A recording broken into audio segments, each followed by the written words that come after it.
Welcome back, everyone, to another weekly slab. This is number 12. Really happy for you all to be here. Nate's here again, obviously, and we've got some good topics today. We are going to be starting by talking about the non-four big sports and the markets in 2022, because in 2021, we saw a lot of these markets. They were the highest performing markets of the entire year, way bigger than basketball. Obviously, like there's a high end segment of basketball that did really well, but majority of basketball did not in 2021. Baseball had a very solid 2021. I will say that. I don't mean to take away from what baseball did, and football That's did with right. Burrow at the That's very. right. You don't mean to take away. I don't at all. Soccer started super hot, kind of died down. Football started slow, sped up with the playoffs coming. So, but 2021, really all these things exploded and kind of kept going. There's really no turn down for a lot of these different categories. So we were talking about everything outside of basketball, baseball, football, and soccer. And if you are fans of all those four things, I would suggest not just like turning off the episode right now. I mean, I get if you don't want to listen to us talk about, Marvel or Formula One or hockey or MetaZoo or Pokemon, whatever. But really, in essence, this is just a more so a market discussion than a like, let's break down this Pokemon set because we're not going to be doing that. It's talking about sales data, how many cards are selling, in certain ranges, how many cards are going for over $10,000, and trying to get a read on where are these markets heading, which ones are maybe the most important, and will they sustain in 2022? Because I think, and Nate thinks it's a very valuable topic, because I don't think that all these can sustain in 2022. How is that possible, Nate? It's not, especially when you're looking at something like Fleer, Retro Marvel, gigantic $100,000+ prices left and right here. Well, not left and right, but a number of them. Yeah. I don't think the demand keeps up. Yep, I agree with that. So we'll jump into that, and then we are also going to see what type of time we have left. We'll definitely be doing a Flip Quest 2022 segment and talking about what we're going to be selling, because we will try to use some of those funds, hopefully, to buy some more things to build the collection further as well. But for now, let's just hop right in, Nate. Let's start talking about what you did and how to figure out this kind of discussion around these alternate cards, as I'll call them. I know it's hockey's in here too, but let's be real, hockey doesn't really share the top four spotlight with the other sports. Yeah, yeah, and there's gonna be hockey fans that are offended that I would add them in here, but you look at the numbers and they're not what basketball, baseball, football, and soccer at. So they get thrown in. But anyways, we're about to go through a lot of numbers and we'll have ranges. Amount of cards sold 10,000 plus, amount of cards sold 1,000 to $999. Now we used Card Ladder sales history tool. A couple things about that. It's nice. You can type in things, you can minus out things to get the cards you're kind of looking for. But there's an extent to the uh, abilities it has currently. I think it will continue to improve as Card Ladder continues to improve because they're already great. And as any good company, they will get better because that's what good companies do, and they're a good company. Um, but for our purposes, I had to look something up on the sales history, minus out whatever I didn't want, and then count. I did my best to not count things that didn't deserve to be counted. So, like if I'm looking at Fleer Retro Marvel PMGs, I looked up Fleer Retro and then I just counted the Marvel PMGs. There were basketball PMGs. I made sure not to count. There were Jambalaya Marvel cards. I tried, made sure not to count. If we're looking at um, UFC or hockey or anything like that, you know, when I'm looking up UFC, I looked up UFC because most people will put UFC in their Prism or Tops cards. If they didn't, it was going to be really hard for me to find it anyway, so those numbers wouldn't be in here. Same thing with WWE. Same thing with Formula One, F1. Like if they just did Tops and wrote the dude's name in Tops and didn't put Formula One or F1, I wasn't going to find it. And then one other thing for hockey, just so you guys know, I looked up Young Guns. You can't really just put hockey or NHL in your description. There's going to be a ton of things that pop up otherwise. So we chose one segment of hockey, which was the Young Guns segment. Aaron actually added in the cup and what's the other one, Aaron? Future Watch. So I did that for $10,000 plus cards. It'd take me too long to go and count all the $1,000 plus ones. But at least we can get a read for $10,000 plus ones, because those are generally the higher end hockey cards. Outside of, if there's like a Young Guns parallel, the exclusives out of 100 or the high gloss out of 10. but there's not many parallels at all with Young Guns, which is why they do sell so strong as a base rookie card, quote unquote, because there is like no parallels. But that's where we're at, and I just want to shout out really quick that to do all this sales history stuff, you do have to have Card Ladder Pro, which there is a 7-day free trial sign up if you do want to try it out. I find it extremely valuable. We're going to see maybe if we can get a little thing that says like the amount of total data points that returns here in this certain time range, because we are looking at just 2022. By the way, we really didn't say that. We I said we're did going to not say talk that. about. We said we're going to. You did? I did not. I Oh, should okay. have. Yeah. We said we're going to talk about what the implications are for 2022, but for this sales data, it's only going to be on 2022 and the sales that have happened so far in this year. But Nate, you want to jump right into it and we can just start talking about what we got here and which cards they are and everything? Yeah. What do you want to start with? Non-sport or sport? I say let's start with the sports, and we can do like hockey, UFC, Formula One, and you could kind of put WWE between the two. Yeah. So people are gonna be super offended by that. I I just said that. literally just grabbed WWE as a fun little like. I It's wonder. a real market though. It's a real Yeah. market. I see people are huge fans of it. Obviously, So for the hockey market, a little update for you guys. And this is Young Guns, the Cup, and Future Watch specific, $10,000 plus. There are a grand total of 26 cards. Three young guns, $10,000 plus, and 23 the Cup and Future Watch, $10,000 plus cards. So Nate, will 26 you? total. Sorry, I did not mean to interrupt you there. Go ahead. You're good. You're good. That is a big leap. 20 leap of 20 for the Future Watch and Cup 10,000 plus cards. Pretty impressive. But a huge amount. And then for Young Guns, 1,000 to 999, $9,999. There was 277 total Young Guns, which is actually impressive because the rest of the numbers we go through is like an entire sector.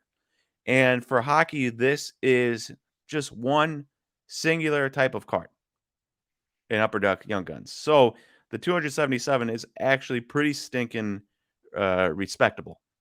Yeah, the thing that I think about with this is like in UFC, for there to be a $1,000 plus UFC card, it generally has to be numbered or like an autograph of one of the best.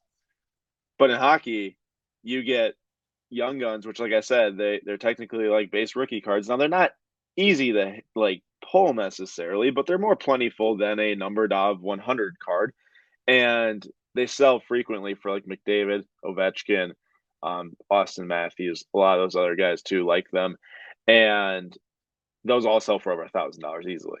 And then they Mhm. sell in all different grades. So like to get that, it makes sense why it's like that. But it does really point out like out of all of these, the most stable market I'd say is going to be hockey, and we can talk about that more later. But Nate, once you go through the categories and the different ranges and how many sales happen, I'm going to call out the most expensive card from that category, if that's okay, just so we keep Yeah. them all in the same amount. So for hockey, the most expensive card that was sold was the Cup Exquisite. So with hockey, they put the Exquisite cards into the Cup set, and it was an Exquisite Connor McDavid patch autograph numbered out of 97 PSA 10 with the 10 autograph that just sold for 144,000 last weekend through the PWCC Premier Auction. That's a pop 1 of 6, and that's the most expensive Connor McDavid card ever sold, which topped over with the McDavid, the Cup RPA, which is like the holy grail of hockey for modern players. And that one, the next time it sells, is for sure going to blow away this exquisite one, because they are so much more sought after than the actual exquisite patch autos, which doesn't really resonate for basketball people because there is like no the cup in basketball, but is basically like the exquisite vibe or like the perception. And the Okay. most expensive Young Interesting. Guns, I should point out, that Nate was able to pull from Carlaire was a $15,000 McDavid foil PSA 10. If there's any exclusives that pops up, which I think there might have been a McDavid at some point, that will definitely outsell that. Yeah. And it should be mentioned again, just in case people forgot, this is not all-time sales. This is January 1st, 2022 through January 23rd or February 23rd, 2022, or partway through February 23rd, 2022. Love it. So keep that in mind. Well, let's move on to UFC because we had 26 $10,000 plus hockey cards and 277,000 to let's say 10,000 Young Guns. UFC $10,000 plus, there was 9. Aaron, do you want to mention the most expensive right now? Because I find that interesting. I kind of want to talk about Yes, it. I love to. It was for $73,800. It was sold through Golden. This was the Conor McGregor 2017 Topps Chrome Super Fractor 1 of 1 PSA 10. I'm under the impression that is the first Topps Chrome UFC set ever made. I'm 99% sure about that. And that I guess you would consider is going to be like the best card in the set. Like the absolute best card in the set. Oh yeah. And I just it kind of cracks me up because you have this Topps Chrome card that it blows away every Prism competitor there is. You know, because Prism has UFC, right? It does. It just had its first year in 2021. And Topps no longer has it, and yet you're looking at a Topps Chrome Superfractor of Conor McGregor, and it blows away every other high-priced Prism card there is. You could probably combine every $10,000+ Prism card, and In 2022 in specifically. 2022, add it up, and you're probably not hitting $73,000.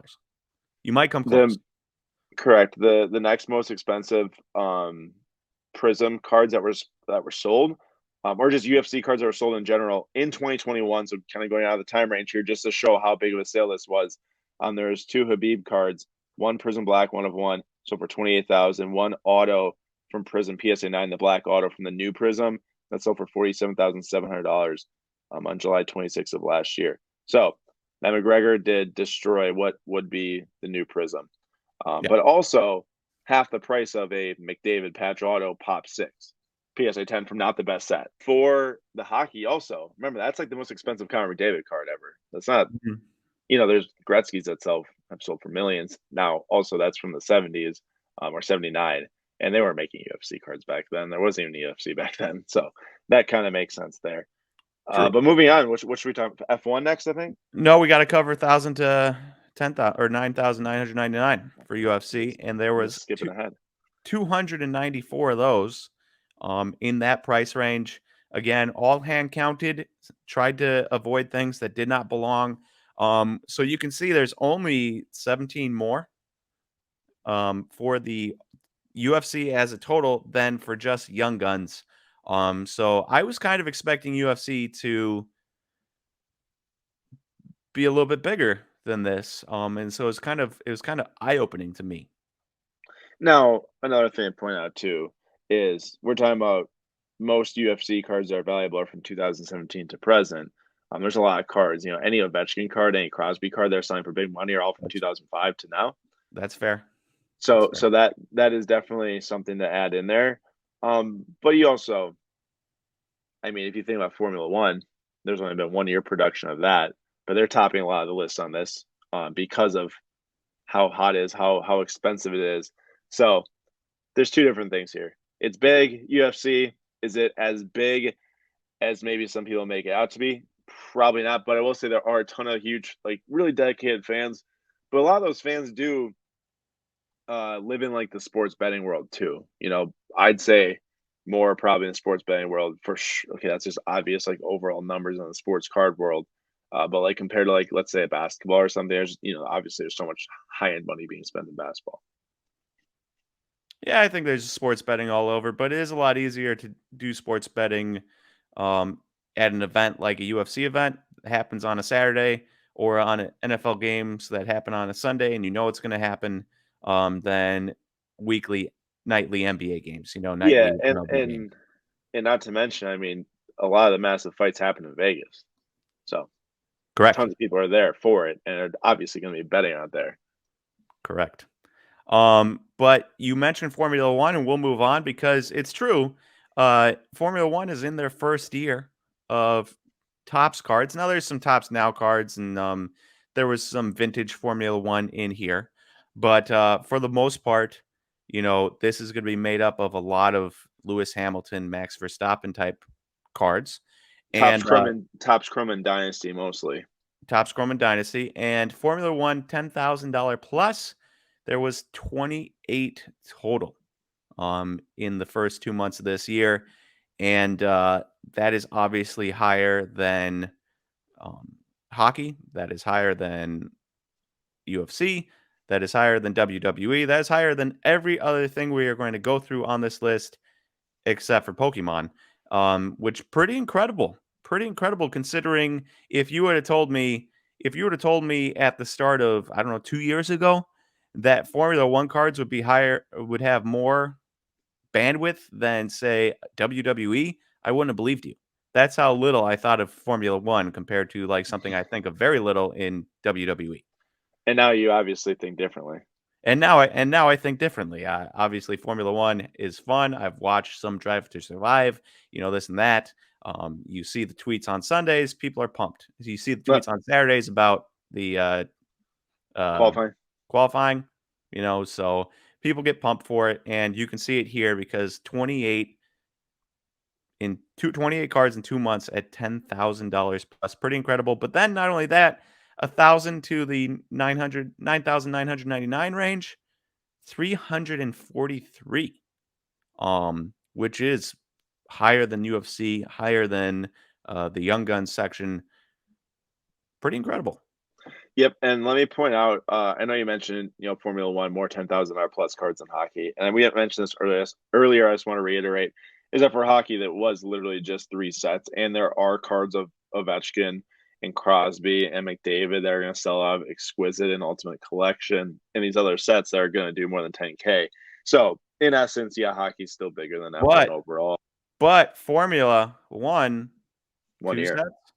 1 year, 2 sets. So you're right. Well, that's not necessarily fair because I did see some retro like 1992 driver cards and some tops now, but like Well, there's definitely some Sennas in there that were selling for massive, like 30Ks and stuff. yeah, but for the most part, it's 2 sets, so you could make the same argument for Formula One. Yeah, I, Though I I, I would argue that that going forward, as long as like Max Verstappen and Lewis Hamilton are still driving, like who are going to be the rookies in the upcoming sets that are going to cost big money? Like this year's Lewis Hamilton cost big money, even though he's 38.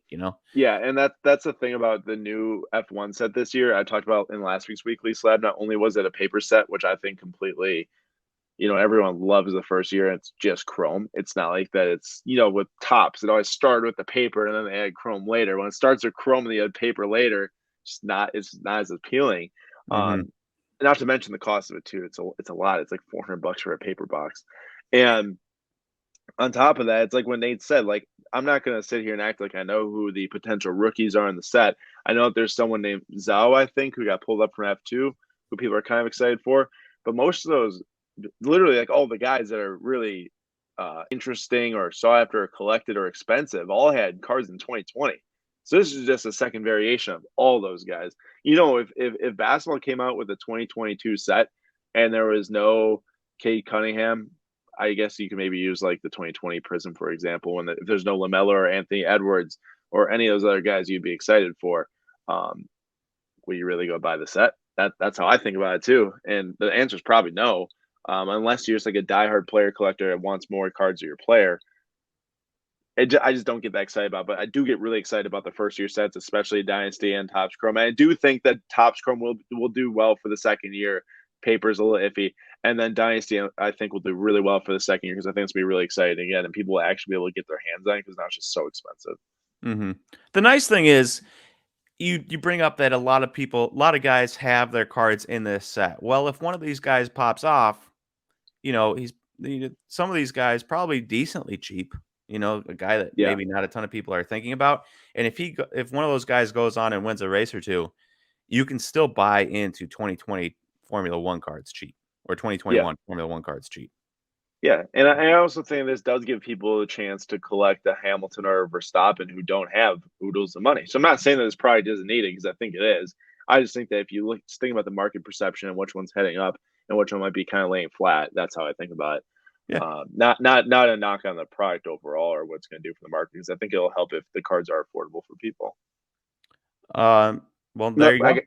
I got to call it the top card Yeah. from Formula One. So this didn't show up in Card Ladder sales history because this did sell via Alt's liquid auctions. And I was paying attention to it, so I remember it sold. I was able to go back and find the price and the date. This sold in January, and it was a Lewis Hamilton Sapphire PSA 10 gold out of 50. Now, if anyone knows these Formula One cards, the color from Sapphire nearly impossible to grade. The one really high end color that I split with my dad. It was a purple Verstappen out of 10. The back would have the damage on it, and I know the person that graded it got a BGS 8. Now this is a PSA 10 gold out of 50. It's a pop one, I want to say, potentially two, maybe. Because there was a second one that sold. I just don't know if it was the same copy. But this one sold for $90,000, which I believe publicly is the most expensive Formula One sale to date. Let me just confirm that really quick. Yeah, that's the most expensive Formula One sale to date publicly. I'm sure that there are some different private ones that sold for more. And this sold for $44,500 on December 19th, 2021 by eBay, that the Card Ladder sales history tool shows me. And that's a double. That is a double up in a month. Literally in a month, that card doubled in price. And we're not talking like $10 to $20, we're talking $45,000 to $90,000. What does that mean? It means that the stuff is really stinking hot. It's really stinking rare. And a lot of people are spending a lot of money on it. That's what it means. Now we can get more towards what this stuff means and how expensive it's getting later in the episode when we talk about all of it together, because I think it all kind of fits in a similar category. All right. And then last sport, we grabbed hockey, we grabbed UFC, we grabbed Formula One. Obviously, hockey's always been up there with the baseballs and the basketballs and the footballs and the soccers of the world as like one of the big five sports in the world. So, justifiable there. UFC and Formula One were super talked about in 2021. So I had to include them. But then I wanted to get a super random sport. I was thinking about tennis, I was thinking about golf, something like that. But we chose WWE because that's super, super random. And there was one $10,000 plus card sold in the last 2 months, and there were only 26,000 to 10,000 or $9,999 range cards, which just goes to show you that not every sport in the world is flying off the shelves. Yeah, and tennis. I'm sure there's gonna be tennis fans that listen to this and say, "Oh, what about the Nadals that are super hot after he won the Australian Open? What about Serena's cards that sold for, nearly $100,000?" And those obviously are doing very well. The only thing with tennis is that there has not been a really pack issued set since 2000, like 3 or 5 maybe. Someone can correct me on that if there was one in the later 2000s. I'm just thinking like Djokovic's rookie card, and then for golf, they took like a pretty big hiatus, I want to say, at least from printing a lot of different golf cards.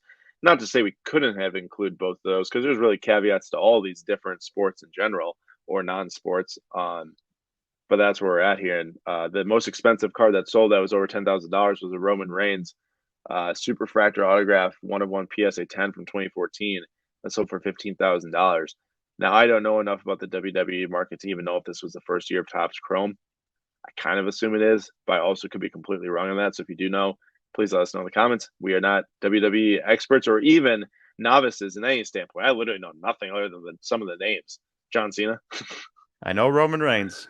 I do know who Roman Reigns is, and Steve Austin and Undertaker and whatever, but I've never watched it in my life. We hit the 3 names you knew. Well, The Rock too. Ronda Does he Rousey. wrestle anymore? No way he Well, wrestles. he used to do WWE though. I know, but too rich. No, Too big of a movie star. No, he's a movie star now. All right, what's up next? So that's our sports category. On to non-sport, and we're gonna start with Fleer Retro because the other 3 are kind of all in the same category here. So Fleer Retro Marvel, again, I'm gonna reiterate it.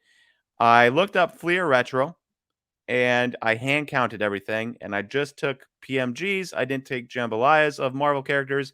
And also, when you look at Fleer Retro, you're going to end up with NBA cards, hockey cards, Tiger Woods cards, whatever. So those weren't taken into account. And also, there's certain like people that don't use Fleer Retro in their things. So, I may have missed some PMGs here.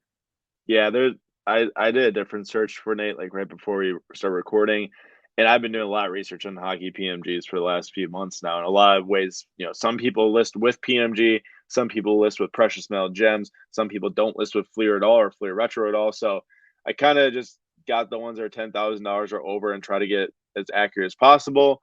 And there's probably like 5 more in there than what Nate found. So you could maybe expect the other numbers to be off by like 20%, if at the most maybe. So let's start breaking it down, Nate. Yeah, so Fleer Retro PMGs, 10,000 plus. There were 14. Obviously, this kind of started with Dave's uh, Red Spider-Man last year at the uh, November debut of the premiere. Spider-Man movie. Oh wait, no, it's December premiere auction then. Yeah. So it kind of started with that, and then it's ballooned a little bit to include 14 different 10,000 plus cards in the last 2 months. Seems pretty incredible to me. Yeah, and also the one that Dave sold, the PSA 9 Red Ob 100, sold for 72K in the December premiere auction for Dave. But in February premiere auction, the one that ended last weekend, the same card, but not the exact same card. Like, same card, not the same serial number. Sold from another guy we know, actually, Shane on Instagram, indie card and indie collector guy, indie card guy. I feel like I just had the wrong handle, but he sold his through the premiere auction, also went for 78. Oh wow. I did not think that the next one that sold after Days was going to go higher. I was like, man, that literally went from like $900 to 72K. I couldn't see another one sell for 78, but it did. And with that being said, I did just submit my Miles Morales PMG Bronze off 199 PSA 9 to start this Thursday in the PWCC weekly auction.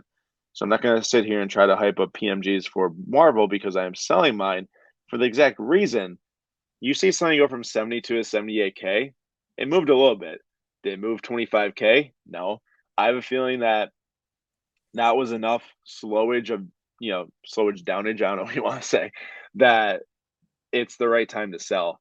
Because I think at this point, the high end stuff all kind of had its movement. Some of the lower stuff is moving up with the higher end stuff, aka hopefully my card. And I think now is the right time to sell. So if anything, don't take this as me trying to talk about these things for you to go buy them. I think that if you have them, like me, it would be a way better time to sell than to buy for sure.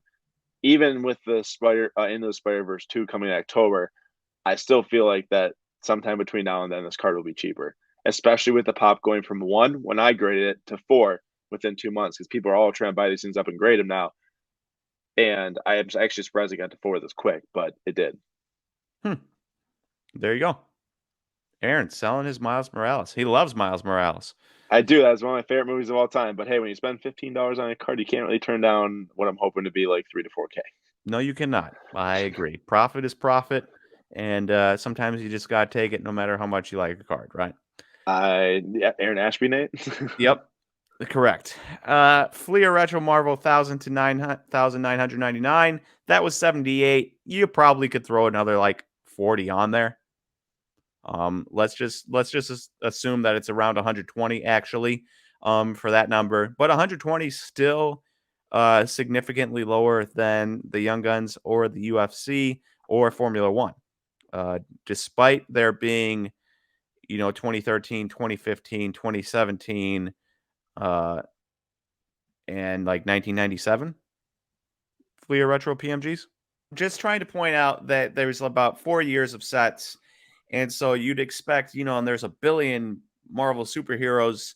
And with how hot Fleer Retro PMGs have gotten, I would have expected them to be a little bit higher than what they're currently sitting at, especially because we're talking about 1 year basically of Formula One and one, maybe 2 years of UFC.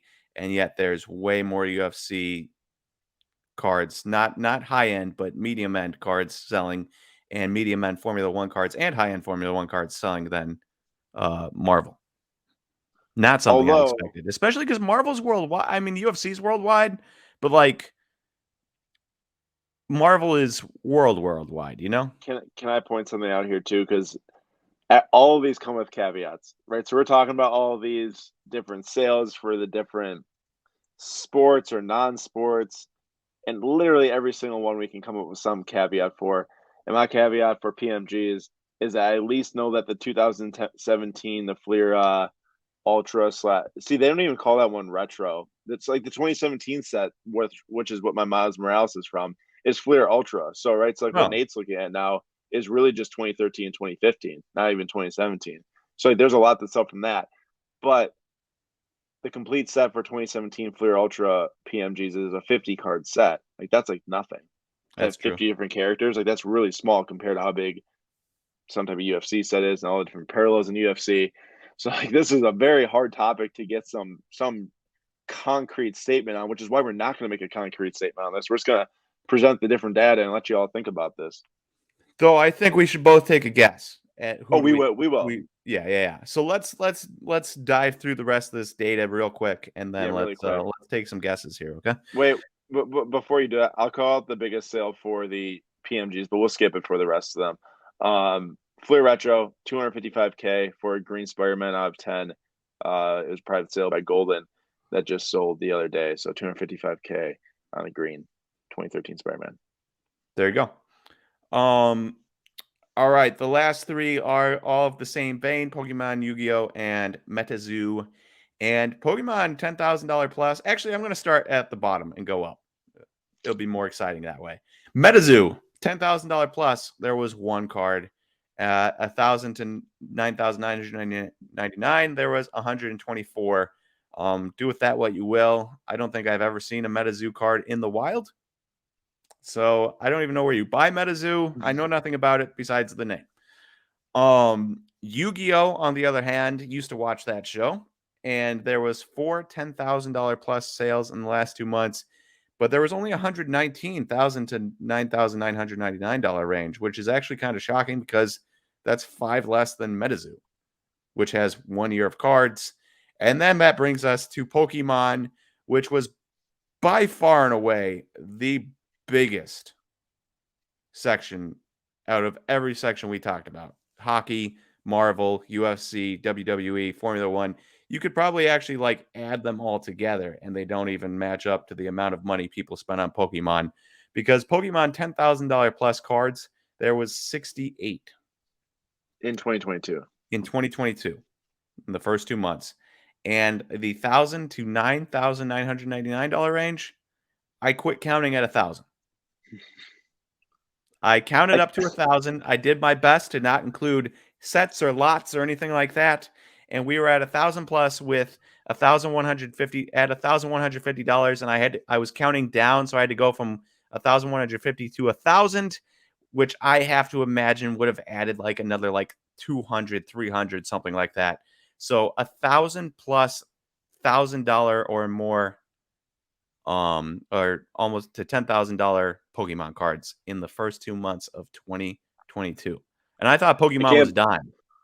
I can't believe that you sat there and counted that much.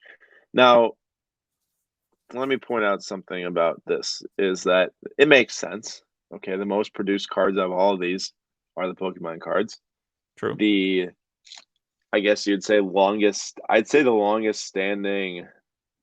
Well, I don't know what I'm really trying to say. All I know is the Pokemon brand is massive, all over the world, and these cards were super hot as of like 2020. Like I wouldn't look at anything else on this list and say, "Wow, these cards are super hot in like end of 2020." And 2020 Topps from Formula One wasn't even really released until 2021, so it doesn't count. Nate, would you look at anything on this list and say, "Wow, these things were smoking at the end of 2020"? No, you didn't hear anything about Formula One. You didn't really hear anything about UFC. We No. weren't talking about hockey or Marvel, but you were talking about Pokemon. Yeah. That's for sure. And we know So that because we sent in Pokemon to PSA in December of 2020, and it came yeah, back in January of 2022. yeah, that was ridiculous. But besides the point, most expensive card to sell in 2022 for Pokemon, I'll talk about that one, was the Charizard first edition PSA 10 for 252K. This was the card that people were saying it's going to cross 500,000. It was selling for over 400,000. Now it's 252K for a new label PSA 10.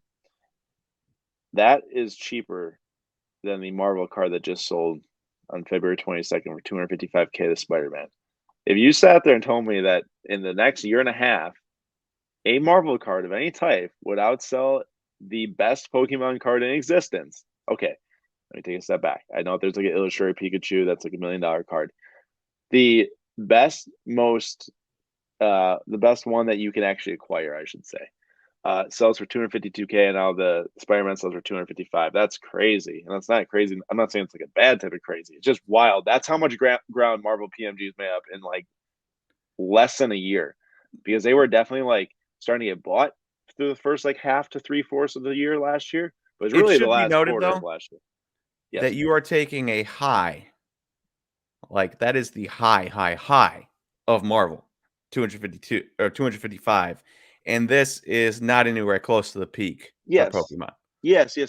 And I do recognize and agree with that. But even the point that it has crossed it at some threshold, Yeah. the Charizard PSA 10 is impressive. And that's why also I say that I'm selling my Miles Morales because it's like you see it in a lot of different cards, a lot of different times. The card can only go straight up for so long before it has to start to come down just by everyone who wanted them has bought them, or everyone who has enough money for them has already bought them, and then the other people don't have enough money for them. Mm-hmm. Now, yeah, there's some super high end basketball cards that sell once every 2 years. Let's say the Kobe PMG 8.5 that just sold for 2 million. And then you can say, okay, well, if one of these doesn't pop up for 2 years, maybe the next person pays 500K. And that's true. When you have rare cards, that can definitely happen. It's hard for us to sit here and point to $200,000 cards and use that as the landmark, as we were talking about on the SlabStox live show on Monday.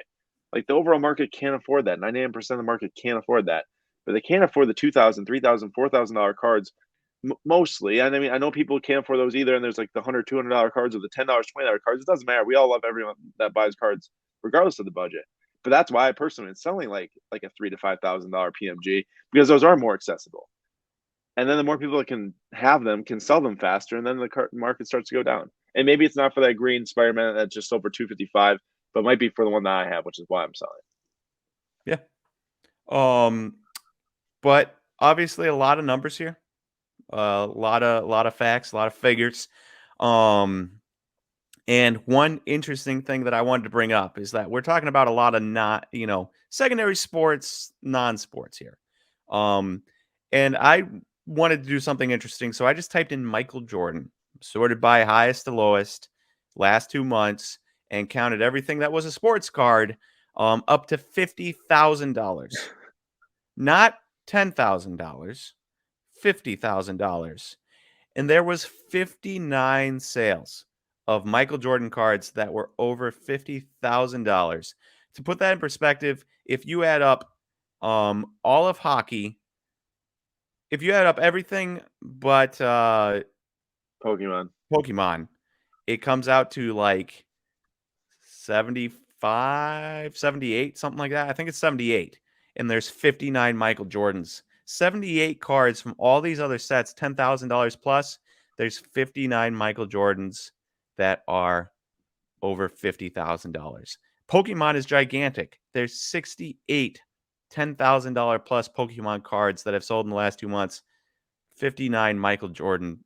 So, like, we talk a lot about what's the next this, what's the next that, and yet it just goes to show you that when you're a major player in a major sport like Michael Jordan in the NBA, nothing's going to touch NBA cards, football cards, baseball cards, soccer cards from this list right here. Yeah, and I think that it puts into perspective how easy it is, like to see like a $255,000 Spider-Man sale and say, "Oh, everyone wants Marvel and no one wants basketball." But that's just a very blanket statement that you can say because there's a lot of hype and talk around the Marvel PMGs right now. But overall, that basketball market is massive, massive. I mean, there's like 12,000 cards tracked in Card Ladder Pro for basketball alone, compared to any other sport. Even basketball or football and baseball only have like 3,500. I understand that's not all cards ever produced, but just goes to show which segments really make up the market the most. And I think that's what the point is. But overall, like I think Nate, we should both just pick one. Which one do we think is going to keep going, and which one do we think is going to? Hey, a quick Yeah, thing for you, just as a sidebar. I just looked up Larry Bird, first NBA player to come to my mind. 17 cards over $10,000 of just Larry Bird in this year, in this year. you tell me Larry 14, Bird was the first 14 player that Fleer came here. Retro PMGs from 2013 and 2015. 17 Larry Bird cards. Wait, you're telling me that Larry Bird was the first thing that came to your mind? I was just trying to come up with a random dude. Larry Bird was the guy that I came up with. That's funny. Um, But how ridiculous is that? Like we're that sitting here and we're trying to come up with, everyone wants a couple years ago is like, this is the next hot thing, and this is the next hot thing, and everyone's searching for the next hot thing. And then you're saying to yourself, oh, NBA is kind of going down, kind of going down. And then you look up Larry Bird and you realize that he has more $10,000+ sales than UFC, WWE, Yu-Gi-Oh, and MetaZoo combined Yeah. by himself. Yeah. So that's my other point too, is that we can both pick one, like one we think will keep going up or keep staying hot. We can pick one that we think might trend down. But on top of that, I think that this points more to anything. While all these other things are just exploding, basketball has either dropped a little bit in a lot of regard, but keep in mind, just because it fell doesn't mean you should go buy the cards that no one wants, the cards you can find at all the different card shows, the base PSA 10s, even silver PSA 10s in some instances. And maybe that's the place to look because there's not this crazy amount of upswing. For me, when looking at this list, I like to go with what's been stable and at least around for a long time as to what will I think just like keep doing well, and that's going to be hockey with the Young Guns, the Cup, and the Future Watches. I'm also hockey for myself, so there's some bias in that. I just think that that stuff's collectible because of the on the ice performance, and I think that ESPN they spent a boatload to get ESPN Plus to host all the different games this year. I feel like that's just going to be more marketed in a sense. Obviously, the problem with hockey is that not everyone plays it or can even go skating growing up, which automatically shrinks your pool of who will watch it. And then also number two is it's expensive to play it, even if you want to play it. So that's the Mm-hmm. other problem too. So I understand there's problems with hockey. I'm not going to like neglect it, but at least from the standpoint of like what's going to keep on in this game the most popularity overall, I think it's been Formula One. Even with the stuff, some stuff 45 to 90K is insane. Maybe some of it drops in price. Maybe it doesn't drop in price and keeps on going. I still see this year is going to be super popular for Formula One. And then which one do I think is going to not do so hot this year? Um, Unfortunately, as much as I love PMGs and Marvel, I have to say Marvel PMGs. I mean, that stuff just, I told you, I spent $15 on mine that I think will probably sell between 3 and 5K. That's the type of stuff that's just like, I don't know how it's going to keep going, but I guess basketball did too because people are buying $15 cards that then were selling for like 5,000. Well, maybe not that much. But yeah, that's where I'm at. I think that segment is awesome. I think there's some great collectors in it. I just think a lot of really big money came in really fast, and that's the problem that I think might not be able to sustain. All right, Nate, so your turn. recap that real quick for us. Hockey, I think, is just going to be the most stable, like gaining interest marginally in the segment. People start to maybe collect some cards so you can watch some games.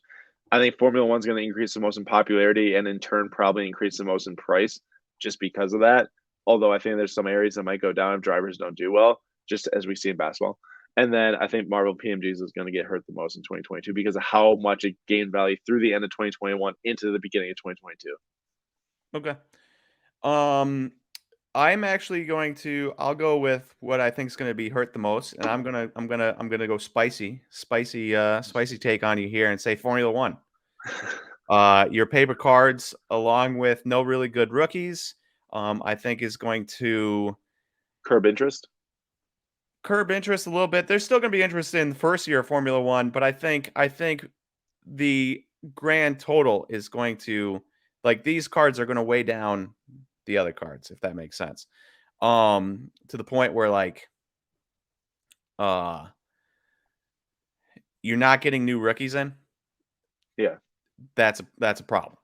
Like, imagine if Bowman baseball didn't have new release every single year with new rookies that people could spend huge money on. Marcelo Meyer, Jordan Lawler, those types of guys. Um, that would be a problem, I think. And I think that's going to be a problem for Formula One. And I think I do think it was a craze, but I don't know. I don't know how sustainable it is. The one benefit of F1, and the problem is this doesn't happen enough too, like there's just not enough new rookies because there's only 20 drivers, is like George Russell going to Mercedes. Like in baseball, player gets traded. There's probably not like an insane, let me go buy his new card with said uniform. But in Formula One, I do think that his first Mercedes cards are going to be extremely hot. Just like his first year cards too. But Okay. I get it. But like, not everybody can go to Mercedes. They have two I, drivers. I agree. There's two, and that's the problem. There's two drivers, 20 drivers, which also really consolidates the demand on a few drivers too. Yeah. So I think Formula One is the one that will drop. Maybe not the big time guys. Maybe not the Verstappens and the Hamiltons, but the other guy you just mentioned. But the other guys, I think there could be a drop in interest there. As for the thing I think is going to stay steady, I do agree with you. I think Young Guns hockey will probably stay in that fifth spot in sports and just be steady ho hum. Um, the people that really love hockey. You know, and it's not going to go anywhere.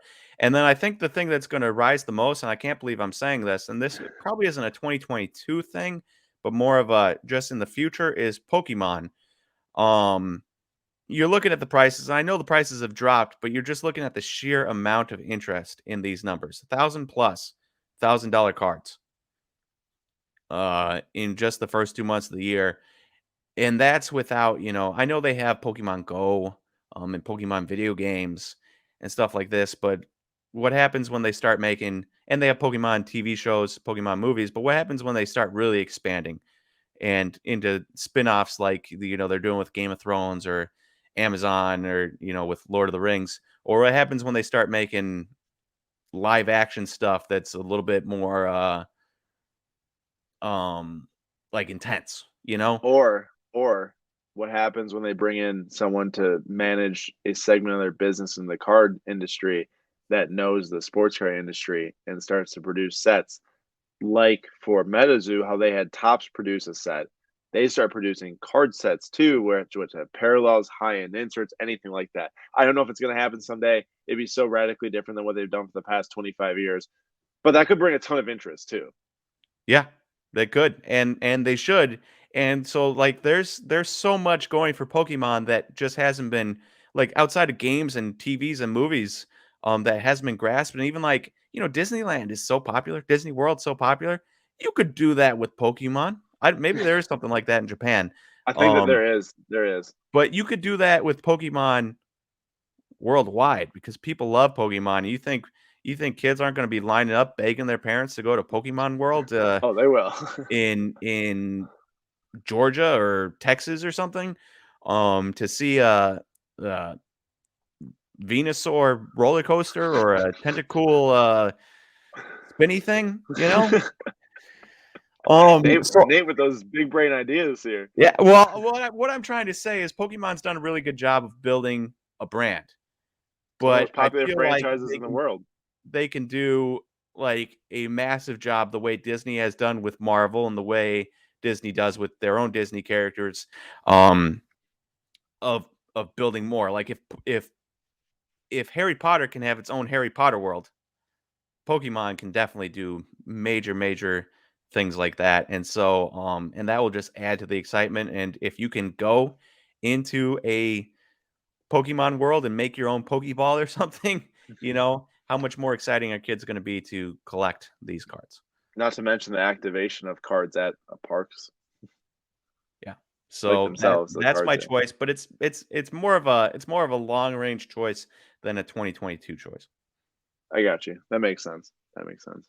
Well, if you all have any thoughts on this topic and what's going to go down, what's going to go up, what's going to stay the same in the alternate trading card space, I'll say, please let us know in the comments. We'd love to hear what you have to say because we are just two guys. We do just look up some card prices and like to talk about them. So please let us know because there's a lot more that can go into this than just us talking. We don't want you all to sit here and think that our word is definitive, especially with our, I guess you could say, what Nate said, spicy takes at the end. That stuff's just for fun. Don't listen to us and go sell your Lando Norris PSA 10 Sapphire variation, and then he goes and gets top three at the end of the year of the championship, and then you lose a bunch of money. That is not what our intent was. It's just trying to Correct. think about what happens. Our intent was to just kind of have fun with it and give some that spicy takes. that's a great way to put it, Nate. Great way to put it. All right, we are going to pop over and now talk about our PWCC Flip Quest 2022 and look at what we bought in last week's auction, what's coming up in this next week's auction. Here's what we came away with in this past week, Sunday's PWCC Weekly Auction number 5. We were targeting more budget cards in this show versus going after some high-end ones because we did just buy a huge Mbappe the week before. So the first card I got, this was for a friend. It was a Max Meyer Gold Refractor Auto PS8, just to give it to him as a gift. And it wasn't showing us what we paid for them, but at this point, when I click it, it does show it. Must just be a small glitch. So $44.40 for that one. Gavin Lux, excited about this one. Nate was excited about this one too. A really cool SSP from Topps Update. Nate, I did not realize that this was out of update when we bought this. Oh, really? Now I know why I never saw this before because I only looked at the Series 1 cards. I didn't pay attention to all the update. So Oh, this so is you an were up. thinking this was the SSP from Series 1? Well, no, but I know what the SSP looks like from Series 1. It's Yeah, the it's one a with his close face. up of his Yeah, face. right, exactly. So I was just confused. I was like, I've never really seen that Oh, yeah. before. Yeah, so Yeah, it's like a secondary rookie short print, but, I mean, it's still just sweet card. And it's the type of card that if he doesn't pan out, we'll still be thrilled to have it. yeah, and also 39.60 for a PSA 9. I mean, last I checked, you can't even send the PSA for under $50 right now. So That's true. not bad. Next up was the SGC 7.5. I've never actually bought a 7.5 of any card in my life, but here we are buying John Morant. This is an impeccable rookie logo out of 75.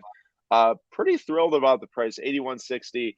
I understand it's 7.5, but that's pretty darn good considering I think the card's like $200 raw. So I like it. I like it a lot. Erling Haaland, 110 for his 2019 Topps UEFA rookie sticker. This is in his Salzburg kit here, which is kind of fun because that was his debut club or debut Champions League club before the Dortmund. His move to Dortmund and now probably impending move to either Real Madrid or Man City or somewhere else. And then I grabbed this Mason Mount for the giveaway, 31.20. It's a pop one with SGC, and this I actually pulled this card myself, so that's pretty fun. Gave that one away. But really, these three cards are the three that were added to our Flip Quest: the Lux, the Jaw, and the Erling Haaland.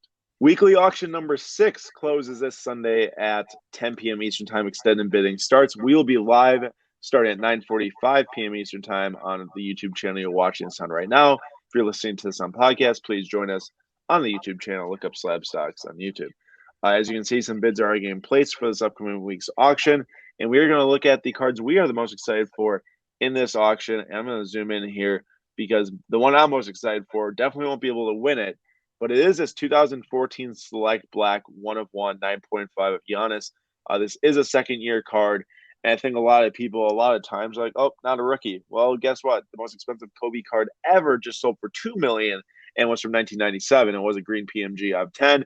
Yeah, it's a PMG from the first PMG set ever. I understand why it's the most expensive Kobe card, but also it does give legs to that. Hey, if it's rare, if it's a cool card, if it's a top end brand, select. Yes, it got watered down recently, but 2014 hobby only release. Currently at $5,250 right now for the 9.5 black 1 of 1. Now the Prism Auto 2017 1 of 1 of Giannis 9.5 sold for nearly $24,000 in last week's auction, and that was at like $2,000 on Thursday before the auction closed. We're recording this on Wednesday, currently at 5,250. So quite a bit higher than what the Prism Auto was at. I don't know how much it's going to sell for. I imagine between 20 and 30K, but we'll see how much it actually closes for. So I think right around that Auto PSA 10 or BGS 9.5. Nate, how about you? Actually, I'm going to stop you right there. Yes, Right sir. there, smack dab in the middle. That Chris Paul. Number one, that's just an absolutely nasty patch. Getting a little bit of the teal and the purple and the yellow. Multiple yellows, honestly, but like look at that thing. That is quite nice. And the auto is nearly, it is like perfect on that. It's super nice. I hadn't even looked at the auto yet. I had spotted the patch earlier and just fell in love with it. But it is Chris Paul, and the reason I'm curious about this is because he just got injured, and he is out 6 to 8 weeks, which is just very like terrible timing for the person who was selling this because Chris Paul is killing it, the Suns are killing it, and then all of a sudden All-Star break happens and he's out 6 to 8 weeks. You would never have expected it. So I am curious to see what this goes for and if him being out 6 to 8 weeks has any effect on this.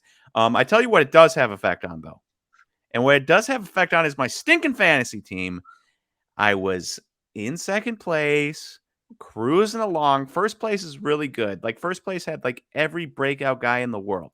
DeMar DeRozan, Cole Anthony, plus the guys like LeBron James and all those guys, right? He had his stars and then he had every breakout guy. So like hard to beat him. The only loss he has on the year is to me. I'm in second place. I'm cruising along. And then back-to-back weeks, I lose Bradley Beal and Chris Paul. Now I have a little bit of depth, but I don't have enough depth where I can lose the guys that like guarantee me 40 points a night every time they step on the court. Like that was Steph Curry, Bradley Beal, Chris Paul, and then I have like Jared Allen and Pascal Siakam and those guys that can like They're doing really well this year, those two. they're doing really well, but they're not the type of guys that they're the type of guys that like well, not Pascal, but like Jared Allen and Cade Cunningham. I might choose them for one night and they get me 50 points and it's really good. And then, or I choose them for the wrong night and they get me 12. Yeah. So I needed that depth and I lost it back to back weeks. So shout out Chris Paul for getting injured, but I hope your card does really well in this thing. I will point out we do have a card that's selling this week, not part of the Flip Quest 2022, but it is this Anthony Simons one of one impeccable patch auto PSA 9. If you follow me on Instagram at SlabStox Aaron, I wrote about this card. I bought it for us right when the trade was announced for CJ McCollum, or at least the rumor was put out there to the Pelicans, because I knew that Simons would be really the star of the team until Lillard comes back, and even then he should still get a lot of shots. And we basically expedited this thing into this auction thanks to Brock's cards on Instagram. Brock's been a good friend of ours for multiple years now. He works at PWCC and he's a great sales rep. If you do, sell through PWCC, if you buy through PWCC, please get to know Brock because the dude takes care of you. He also did the same thing with my Spider-Man, which is awesome. I mean, you just talk to the sales rep and they'll help you out if you need it, and it's great. But talk about a player that's hot. I mean, Anthony Simons, super, super hot. But at the same time, would love to capitalize on a short-term market growth because he does have so many cards that are selling for over $1,000 now. If you think about the discussion we had with Marvel, if you compare Anthony Simons' cards selling for over $1,000 this year for 2 months versus last year, the entire year, it's probably more this first 2 months than all of last year, the 12 months. So that instantly tells me, hey, take the sale if you can, and we'll see what happens with this. I mean, a ton of these cards through the weekly auction on PWCC, they do get super hot as the extended bidding comes on Sunday. So like it's at 360 now, but I don't expect it to sell anywhere near that. The Giannis on Thursday was at like 2.3K and went for 23K. I hope it sells around 3.5 to 5. Will it go higher? I mean, Simons plays tomorrow night against the Warriors on TNT. He drops another 30-plus point game. That's 5 straight games at nearly 30 points or more. And they win, potentially, because they're on a 4-game winning streak. Then maybe it does sell for 5K or more. We'll see, though. They also play Nuggets on Sunday night that this closes, so there's plenty of opportunity for this card to hopefully get hotter. That's not me telling you to go buy it, by the way. That's just saying I hope that the overall market respects Simons because I do think he can be a star. I'm just not willing to hold for 2 to 3 years because that's not really how it works with us. It's hard to hold multi-$1,000 cards for 2 to 3 years. I'll guarantee you that. But really excited nonetheless to see it sell. And we will be seeing it sell on Sunday night. Extended bidding starts at 10 p.m. Eastern time, like I said. So please hop on, pwccmarketplace.com, go to the weekly auction. It's absolutely free to bid. Well, I should say there's 20% buyer's premium, but just goes into your overall purchase price. And one more thing about the buyer's premium. We always say we bid with what the buyer's premium shows you it is at the time that you bid. So I can show you right now, that's Anthony Simons Gold. If we place a bid, it'll be 456. Every single time we bid, we compare our actual bid price with buyer's premium to the overall market value. And then it gives us, what we know we can bid. It's not a hidden fee. It's there. It's part of your bid. So that's my thought process on it. It works out fine. So we'll see you all there on Sunday, starting 10 p.m. Eastern time for the weekly auction number 6. And just last thing is you do have to place all your qualifying bids before the extended bidding window starts. Otherwise, you cannot bid in that auction. What is up, everybody? It's Zach from at Premier Soccer Investing coming at you with yet another SlabStox FC YouTube video. Let's get into it. It's another big week of Champions League action this week. First game we're going to look at is Villarreal versus Juventus. This game was played at Villarreal, and it finished in a 1-1 draw. And we must remember, away goals are a thing of the past in this year's version of the Champions League, so they will go into the second leg in Turin all level.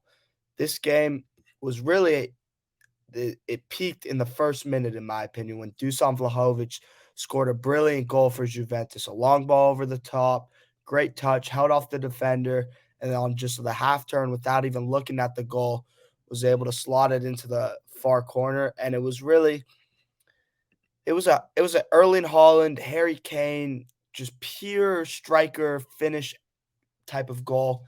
And I really have to say, I've been watching a lot of Juventus recently since Vlahovic came over, and I've been extremely impressed. He is looking like the second coming of Haaland, which is kind of funny to say since Haaland is so young, but he is a very similar player, big, strong, powerful, great finisher, fast, has pretty good feet, can hold the ball up. and he's just got that hunger that Haaland does to score goals. And I think he's going to be a star for a long, long time. And the market is starting to recognize it too when it comes to his card prices, as we can see when looking at his 2019 Panini Chronicles rookie ticket base PSA 10. As you can see, though, this card is very, very undergraded at the moment for how big Vlahovic will be in the next couple years, with only 16 total graded, 5 10s, 9 9s. And this card sold for $430 in late November of 2021. And this was when he was not on Juventus and was on Fiorentina. And then he moved to Juventus this January in a 75 million euro deal. And his most recent sold, this was before the goal today against Villarreal, sold for 795, or yesterday, I should say, Tuesday, sold for $795.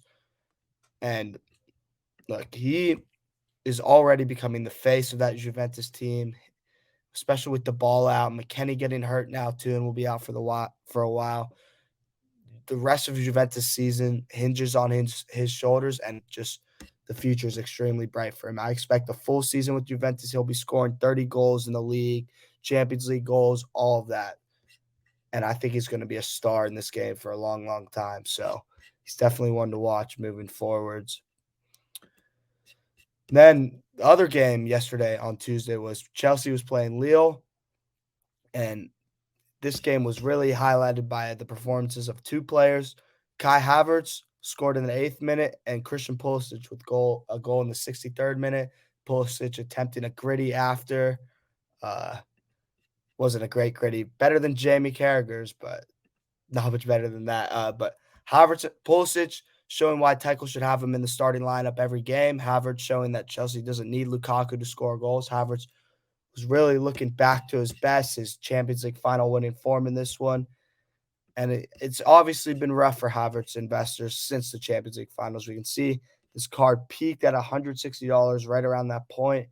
Now it's down to $36.29. That's a 63% drop, down $62. This is his Donruss base PSA 9, by the way. But over the last 2 weeks, this card is up 11%, up $11. The card is rising in value. Havertz's performances are coming back, though we have to recognize that this is a highly graded card. There's, I believe, over 500 PSA 9s with this card and over 1,000 PSA 10s, which is pretty highly graded for the soccer card market.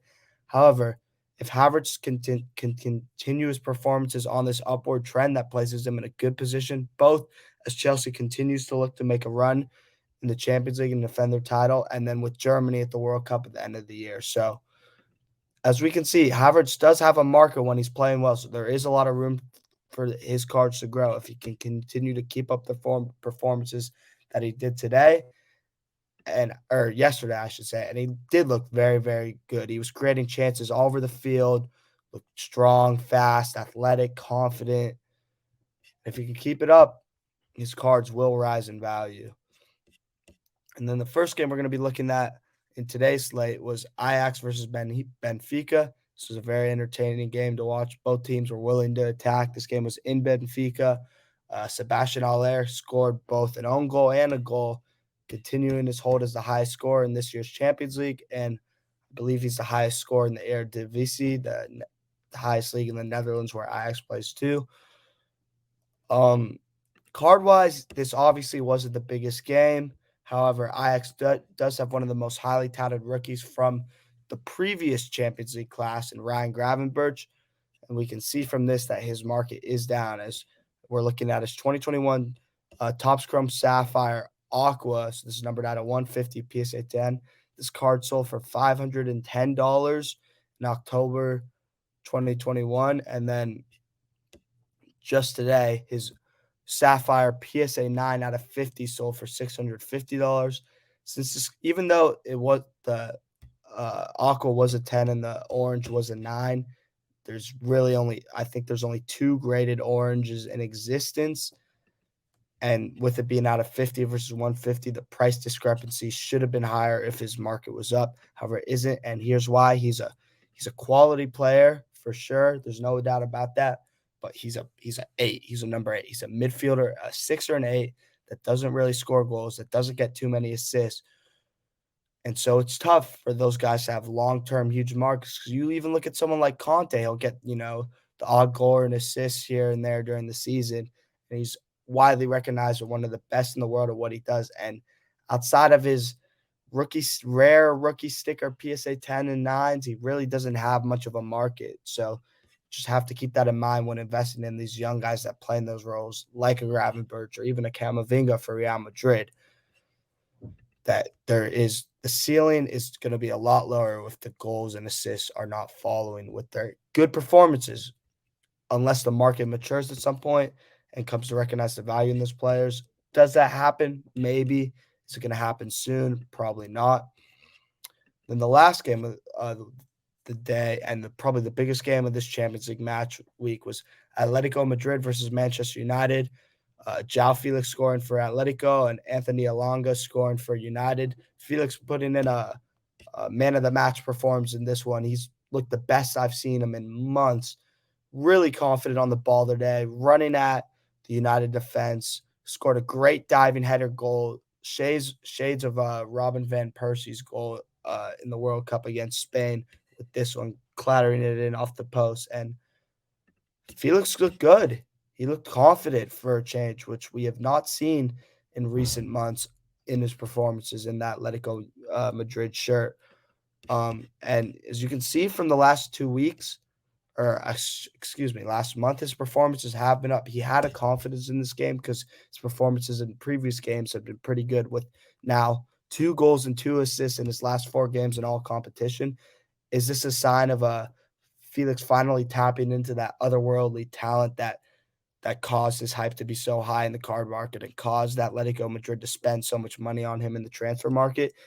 It could be. He needs a strong end to the season, a strong few months left with Atletico, and then going into the huge round of qualifying matches with Portugal to make the World Cup.